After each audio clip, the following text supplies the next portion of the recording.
This is Hot Mic. Hot Mic. On the networks of WDAY. WDAY. Here's Dom Izzo.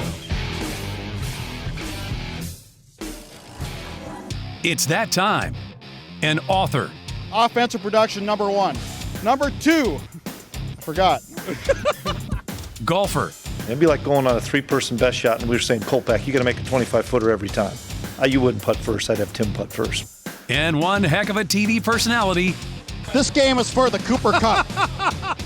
It's the Forum's Jeff Kolpack. 4.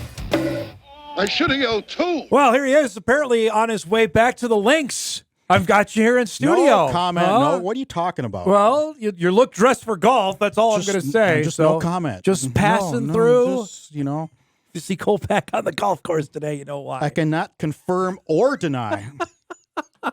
It's great to see you. How was your You as weekend? well?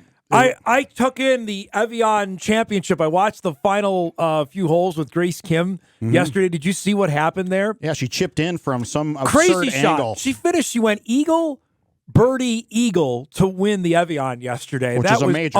Right. Yep. Unbelievable golf shots that she had down the stretch. And then you mentioned to win a major championship it was fantastic to see it play out like that. No, I did the Mark Knutson ride in Detroit Oh, Lakes yeah. on Saturday, which is I'm proudly wearing the cap. Mark is still first and foremost in front of people's minds, and a little smoky, but Yeah. Guys, that was 2 years now. yeah. And that route goes by the spot where he had his accident. Oh. And you just, every time I go by there, you just can't help but think. Yep. It's just tough not to. Especially it's- it was about 2 years now, because it was in July, if I remember right. Right about Oh, now. Man, Yep. man. Crazy. How long is the ride? 29 miles, How long did you do it in? 10 minutes. No, I don't know, hour and a half or something. I don't get too wound up over time trials. This isn't the Tour de France, Well, see, it's Dom. funny you bring that up because it's on TV, and it's not. I used to watch it religious when ESPN used to have it on when I was a kid because you had nothing else going on in the summer. I'd watch it like, man, this is just unbelievable. These guys would do this. It's not on as much anymore. I don't find it as easily anymore. I would say that. I mean, I don't get into it like some of my bicycle buddies get into it. They watch. Oh yeah, every stage. Oh gosh, yeah. And Yep. and they're talking about who's making the move Yep. and this and that. And Yep. and when we were out in our Colorado little trip, and they're getting into. I'm just going. I don't care. I don't care. I don't care if it's That's fine. Van de Velde or who's leading. I understand. It's Open Championship though week as well. Excited about that. Yes. That's at Royal Port Rush over at Northern Ireland, so you always can watch golf at 6 o'clock in the morning. Is always fun. Our guy Tom Hoagie's playing in it again. He made the cut at the Open for the first time last year. This is not his cup of tea. He Doesn't seems to seem like struggle it. over when he Yeah. plays overseas. He missed the cut at the Scottish Open by a shot or two, Yep. and just doesn't. Yeah, it's just which, growing up in North Dakota, there's links course here. Yeah. Who knows? I mean, your games are tailored to different style of courses. He's good like at Pebble Beach. Yep. He's pretty good at Pebble Beach. He's good at TPC in Florida. I mean, he set the course record Yeah.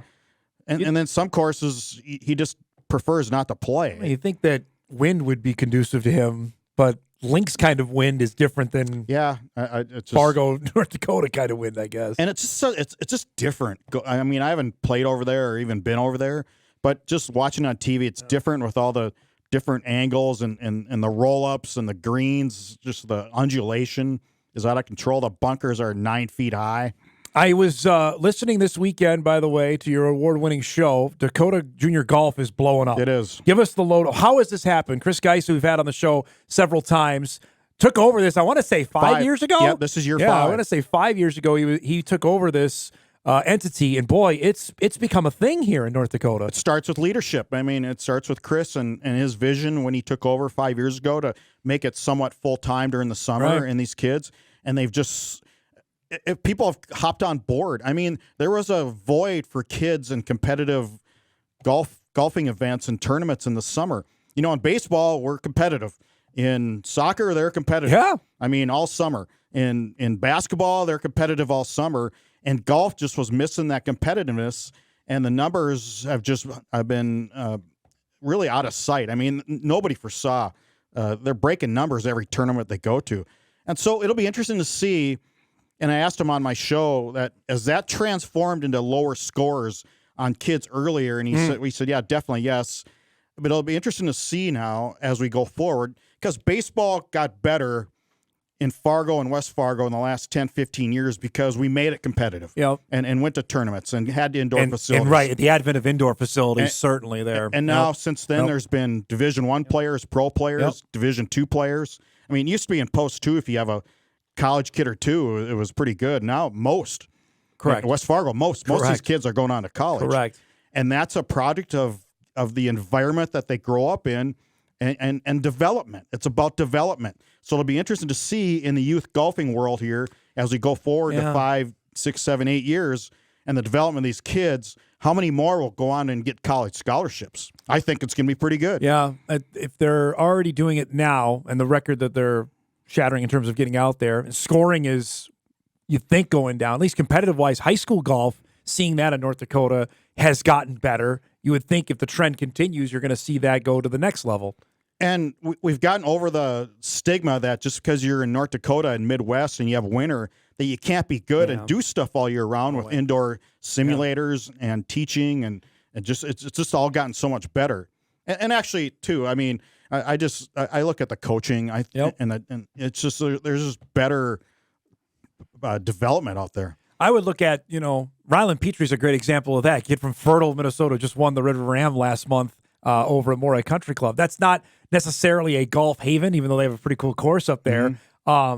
Perfect example of that. Guy that went to Bemidji State, was almost burned out playing the game, and then comes to NDSU and has found a whole other gear in basically his second chapter of golf. And did have the greatest of first years at NDSU. I think he played in only 4 tournaments. But again, just like I said, that's a tribute to Steve Kennedy and his program and how he develops kids. The indoors you're hitting 100-yard shots all winter long if you want. And golf, I've heard if you're good from 100 yards in, and it's pretty helpful. You got to be straight and 100 yards in, right? Got to be straight and 100 yards in. By the way, speaking of golf, the champ, Fargo South, class of 82 high school golf tournament. I was going to bring the trophy, and I forgot. You got a trophy? Oh, yeah. I can't believe you forgot anything about Eric, that. Come on, call up my Twitter account. What did you win? No, I didn't put it on Twitter. It's my Facebook. Yeah. What did you win? Pride. Really? And a green jacket.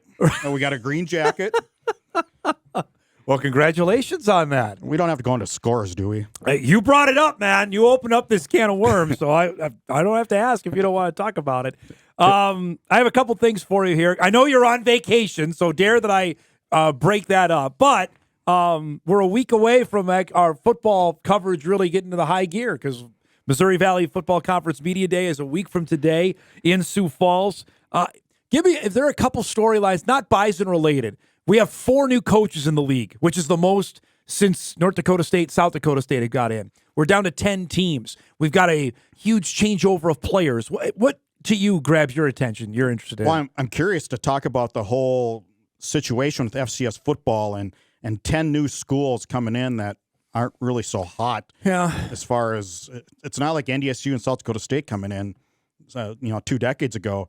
These are schools, and I don't have the figures in front of me, that their endowments, their university endowments are far less than NDSU's athletic endowment. Oh. There's just not a lot. I don't know if there's investment there.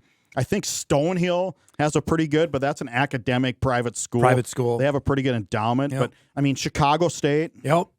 I know. Do we have to say any more? UT Rio Grande Valley will start play football this year. Chicago State does. I don't even know if they have a field yet. They don't have a place. They have not determined where they're going. Some high school somewhere. Yep. University of New Haven is moving up from Division II to FCS football. It's another small private school.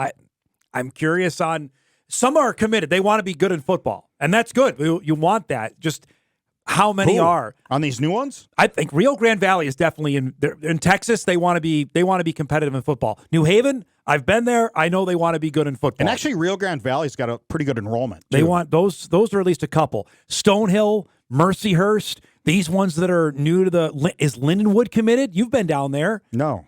I mean, that's a new one to the party here. Aren't they all about hockey? I mean, so how many are actually all in football? That's good. I'm intrigued, honestly, on South Dakota State because I was having this discussion upstairs with Stace on Friday about I had the Jacks. I picked second in my preseason. And that's media on poll. reputation alone, because we don't know No, so and many players that's what Stace they've lost. was answering back with me, because he's like, well, okay, but how good are they? And I think Quentin Christian is back. I think Mason's going to be good. I don't think he's going to be as good as some of our colleagues in South Dakota believe he's going to be.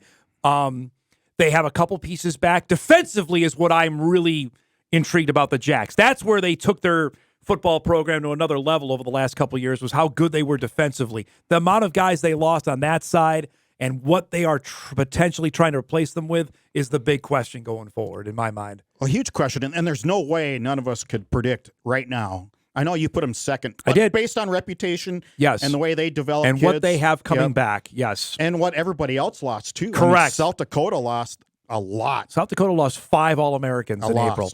A lot. I mean, you can say the Bison lost Marty Brown, who is the freshman of the year, and they lost Cody Heisman, who was an all-conference player. The Coyotes lost 5 All-Americans in April, in just alone. That's, I don't care how deep your program is. That is really, really tough. And especially on the offensive Really line, it's hard to. I mean, you talk about guys. You need men. I don't know if they have enough. If they've had older guys there that are 305 and have been lifting and power lifting and eating right for 3 years and looked the part.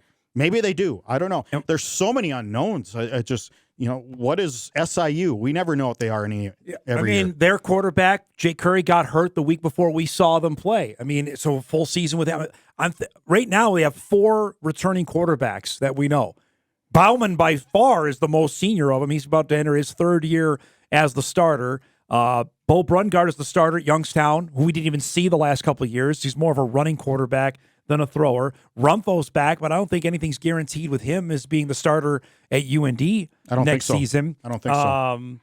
Who else? Illinois Rittenhouse, your guy Tommy Rittenhouse, who was I had to go back and look at this. He was I thought the same thing. He was an honorable mention all of the Valley last year. Yeah. So the one time we saw him, he stunk. But the other 7 games, he was actually pretty darn good for Illinois State. That's it for returning quarterbacks in the Valley this year. It all goes back to defense, though. Who usually wins the title every year, and why? I think the Bison are going to be really good on defense. I really believe that. Well, that puts them an easy prohibitive favorite. I would say that I think they're going to be stronger on defense than offense this year. I believe that. But the guys it's a complete flip-flop from what last year secondary-wise. Look at what they have back in the secondary now. All their starters are back. And you lost Sibomana to FBS, but I don't think that's a huge loss. I don't think so either.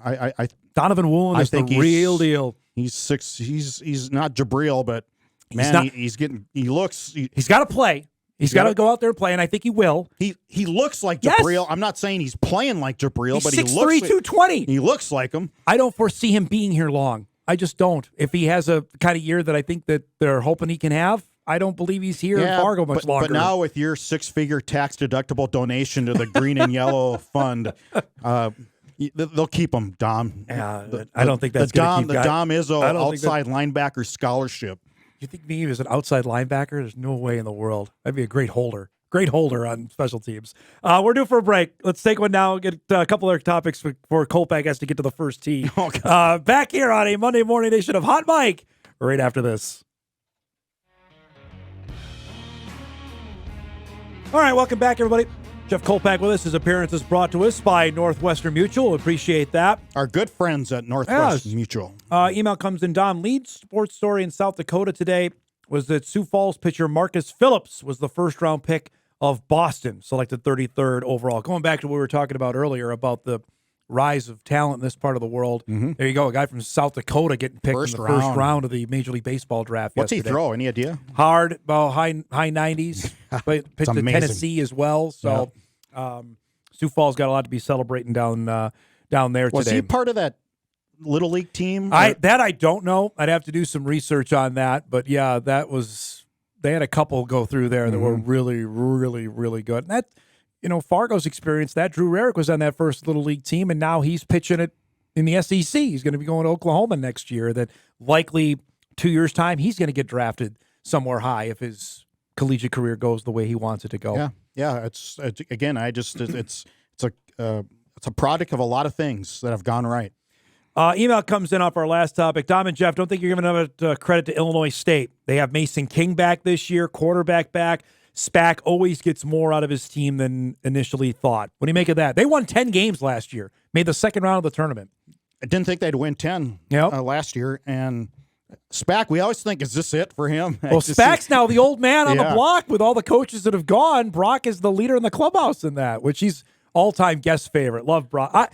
I just don't think they Mason have enough. King being back is a big deal, though. He's the best running back in the league. But they just never have enough firepower to compete with the Dakotas. See, we usually see them at their absolute worst. Whether they're playing the Jackrabbits or the Bison, and they normally don't fare well. This past year, I think it was 42-10 when the Bison were in normal. But against everybody else, they normally play pretty well. And it's back to normal again this year. It is. The Bison, it will be a night game in normal for the first 6 time as well. Right. In early October. They're just trying everything they can. It's a whiteout game, I was just told as well from our friends down there, that they're going to have a whiteout in the stands. It all depends, and now with just 10 teams, you're only missing one team on the schedule. It's who you miss, because back when it was 11 and 12, if you were missing South Dakota State or NDSU, boy, you had a chance then to make the playoffs. But if you have to play, some instances, both 2 of the Dakotas out of the 4, that's tough. And now that luxury is gone, is done so with only 10 teams in the league. At least Northern Iowa's back on NDSU's regular rotation. Yeah. That should never have gone off. I have Northern Iowa. I picked them 8th. 8th. Yeah, there's a lot of question Northern marks. Iowa is not good. They have a lot of. They have a new coach. Todd Stepsis is now the guy there, who's the former Drake coach who got hired to take over at UNI. He did a great job at Drake, and maybe he will. They got to spend some money, and I don't know how many. If they have any money to spend at Northern Iowa right now. I was just going to say that. I think it's a matter of budget. I think Mark Farley, as it turns out, did a lot with less. Yep. In his budget, and we saw they are last in the league, and what figure did I see that? But they are down there for budget. Yep. Youngstown, we get back on the schedule, and Doug Phillips is now in his 5th year there for a team that's made the playoffs a couple years ago. They lost a ton too. Youngstown's gotten ravaged the last couple years in the portal, and that's tough. Where he's trying to build it high school way. We're going to recruit guys to come here and play and get back into that Youngstown lineage. And which was great. I thought that's a way to build it. And then it was the opposite of what Bo is doing. And then he does that, and it looks like they're trending up. Yep. And then here comes the portal, and there goes their entire defensive line. I'm really interested with South Dakota, and go back to them here, just with obviously a new coach and what they lost. Returning quarterback, most experienced, Charles Pierre Jr.'s back. They open up with Iowa State, so it's nothing easy to go into the schedule with. Them and UND. I think UND might be better than we think as well. I think Schmidt's going to do an okay job. I think so too. But South Dakota, if you're a returning quarterback, Aiden Bauman, but the problem is if you're running for your life all game. Correct. What Bauman signed up for on December or whatever was 19th was not what he got. Not what he got now. No, because he was thinking, well, I got 4 returning starters in my offensive line. I'm going to have a stud at wide receiver back, and all those guys are no longer there. And 2 studs on the defense to help us out, and those guys are gone. That's tough, right? That is really, really tough. I think a big game early on, Montana State, South Dakota State. That is going to be a good benchmark game. For the Jackrabbits. For both. I think Montana State's good. They're loaded. I know what they lost. I think Vieks has got it. They're going to be okay. They're going to be That's good. what I'm saying. If they stomp them at home, then what's that? So South Dakota State opens with Sac State at home, playing the JV team in South Dakota State, and then going to Bozeman. Yeah, that's really difficult for the Jackrabbits to open up the Dan Jackson area. Yeah. I think, as being a former defensive coach as he is in Jackson, I'm intrigued to see that side of the ball. Because I think Mason is the great, unknown. We saw him. He's got great, unbelievable athlete. How well he can throw. Yep. That's something we're trying to answer here in Fargo with Cole Payton. But you mentioned it. That's where South Dakota State passed NDSU was defensively. Yes. Way back in the 90s, UND caught up and passed NDSU because they got better defensively. They were really good defensively. And so that to me is what it's all about. To get to Frisco, you got to stop teams. Yes. And that's what the Jacks were really darn good over the last couple of years. And the guys that they lost, like a Kobe Claiborne in the middle, like it's a Cody Heisman kind of player. Like you can't find those guys in the portal. I've been screaming this now for 2 months on the fact if you add a guy that's dropping down Kolpack, and the Bison fans, I've said this to them as well. There's a reason why they're dropping down. Maybe he didn't play. Maybe he can't play at that level. I don't know. Maybe he'll. The fact you expect a guy that's dropping down to for be immediate help, right, is or to tough. be like an FCS All-American, I think is not immediately. I think that's too much to ask out of a player that's moving down a level. I think you got to find a guy who is third or fourth string as a redshirt freshman or something. You bring him in. Yeah. He's probably not going to be an impact player, most likely not. But then you bring him in and develop him on your own terms, Yep. and then maybe in a couple, 3 years, he becomes a pretty good player. To expect a guy from Nebraska who never saw the field to come in and be an impact at this level, not at this level. I mean, it's hard. I think the other way, if you're going from NAIA up, I think, and the Jacks have seen that. And have the proof positive. Like Jason Freeman was a perfect example of that. Came from NAIA, it became an All-American in the FCS. That way is more feasible than the other way, in my opinion. You're saying they're a better player, already more correct. More because finely they've tuned. And they've played more. Right. Like a guy who's played for 2 years at the NAIA level or the Division III level can more readily help you, I believe, than a drop down that hasn't played at the FBS level. Boy, college is such a different animal than high school football. It's just, I don't care what level. It's And if you've sat for 2 years and haven't played, like the Bison have got a couple guys like that have barely played. It might be a bit before they're on the field. Expecting game one right out of the chute at the Citadel for some of these Bison transfers to come in, I think is probably too high a bar to ask for, personally, in my opinion. Going to be 110 degrees, though, and 90% humidity at the Citadel. How many players do the Bison bring on their charter? Oh. Because you can bring as many as you want, I believe, they'll on non-conference. They'll bring, I bet you, 90. I don't know if they'll bring that many. We might need 2 planes if they're going to do that. I bet you 72, 73. I bet you they bring more than that, you think? I think so. The question to ask Wouldn't the football you? coach. I mean, Depending on how you maybe you bring the a game. 3-4 true freshman and you make them part of that 4-game Maybe. deal.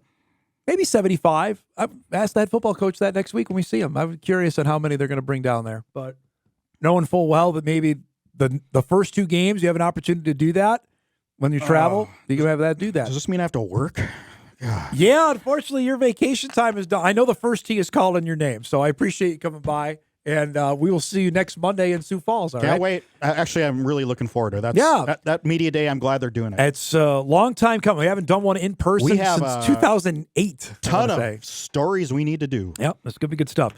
Thanks for coming by, buddy All right, boy. We'll see you later. Jeff Kolpack joins us each and every Monday. His appearance is brought to us by Northwestern Mutual, and we'll see Jeff next Monday, part of our coverage of Missouri Valley Media Day down in Sioux Falls. We're due for a break. We come back. We'll visit with Moorhead standout Tay Rich on not just football, but now baseball standout, being invited for Team USA's U16 team. That's coming up on the other side of the break. Back on Hot Mic right after this.